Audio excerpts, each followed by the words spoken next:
Doctor José Miguel Vivanco, usted en las épocas de Álvaro Uribe que usted lideraba en ese entonces Human Rights Watch, creo que fue esta organización una de las primeras en llamar la atención internacionalmente sobre la existencia de los falsos positivos.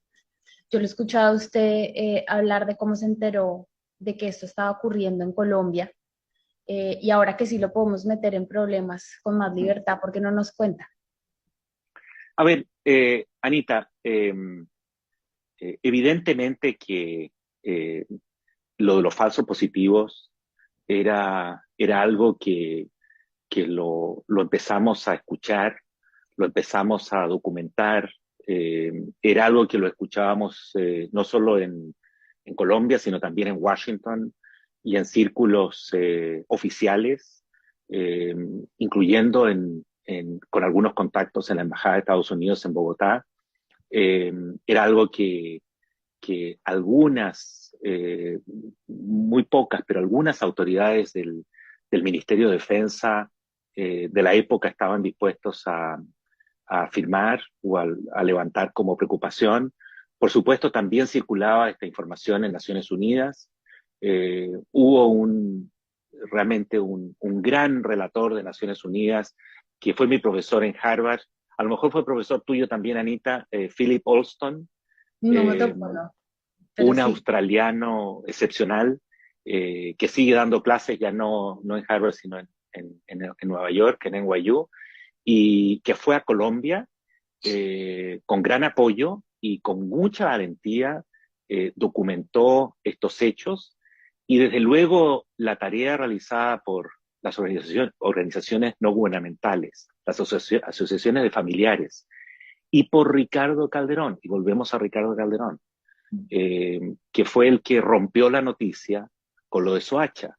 Ese golpe noticioso de semana, la antigua semana, eh, colocando esto en la pantalla, en los ojos de colombianos y colombianas, donde ya no había matices, obligó a una toma de decisiones que a contrapelo fue obligado Uribe a hacer mientras era ministro de Defensa Santos, Juan Manuel Santos, y fue el retiro de varios oficiales. Yo tuve discusiones con Uribe durísimas, pero durísimas, en Palacio, en Washington, eh, donde, digamos, los insultos eran a diestra y siniestra, los de él. Yo obviamente le llamaba siempre presidente y le decía, mire, presidente, los datos son reales, son concretos y los tenemos. Incluso más, fíjate que hasta Naciones Unidas organizó una reunión privada entre un soldado de la época, que era testigo de estos hechos, y el propio Uribe. Eh, de eso poco se sabe, pero Uribe se hizo el sorprendido. Yo creo que Uribe tiene grandes condiciones histriónicas y enfrente de los que estaban allí, eh, eh, eh, eh, simuló que por primera vez escuchaba de este tipo de prácticas y se comprometió a investigarlas.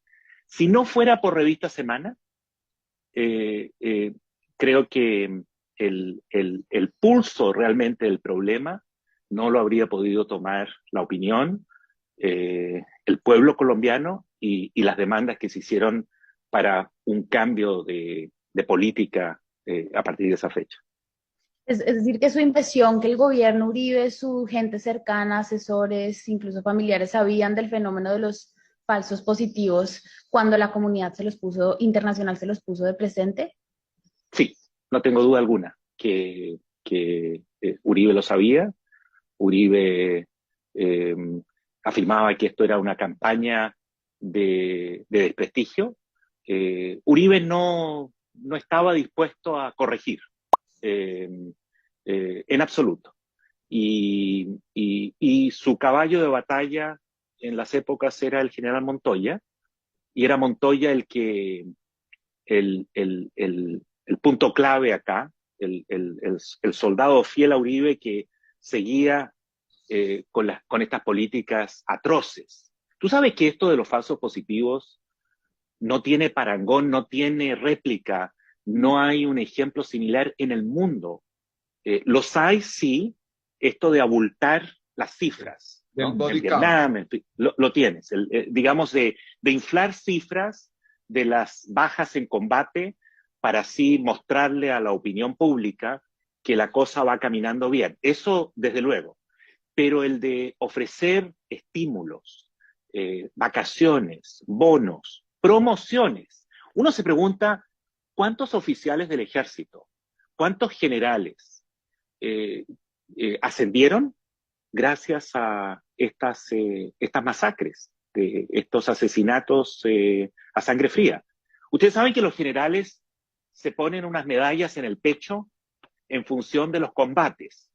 O sea, no es simplemente por promoción, por pasar el tiempo, y uno asciende de mayor a teniente coronel, de coronel a general de brigada, a general de división. Los reconocimientos en el pecho están, en teoría, en función de los combates. La gran pregunta es cuántos de estos están llevan esas condecoraciones sobre la base de falsos positivos.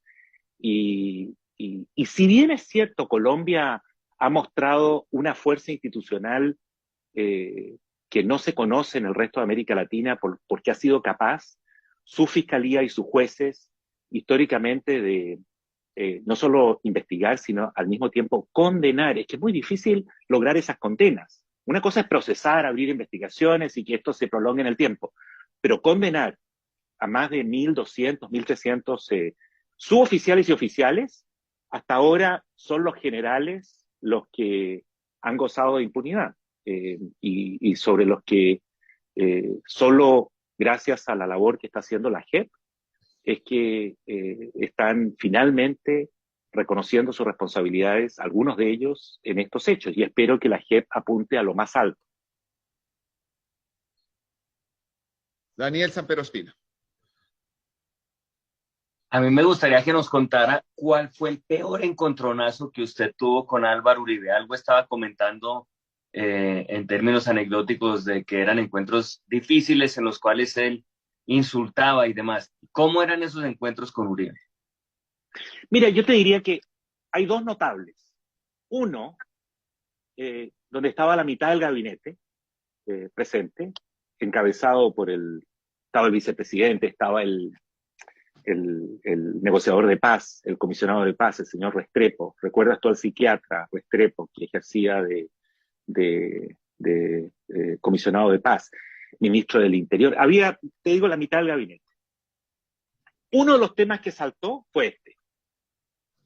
Uribe perdió los estribos a tal punto y gritaba enfurecido, se puso de pie, me apuntaba con el dedo y decía que yo era un sátrapa, un agente del terrorismo, un agente de la guerrilla, en fin, que hacía parte de una especie de campaña internacional. Bueno, pero tal fue la indignación de Uribe que se fue de la sala. Eso no me ha ocurrido nunca. Mira, Daniel, yo he tenido en estos 30 años la posibilidad de reunirme con todos los dictadores y todos los jefes de Estado de América Latina en 30 años. Y he tenido reuniones que no han sido fáciles. Mi trabajo en Human Rights Watch no es un trabajo sencillo, es confrontar a las autoridades con un récord normalmente repudiable en materia de derechos humanos. Pero nunca me ha ocurrido que el jefe de Estado se indigna tanto que sale de la sala y pega un portazo.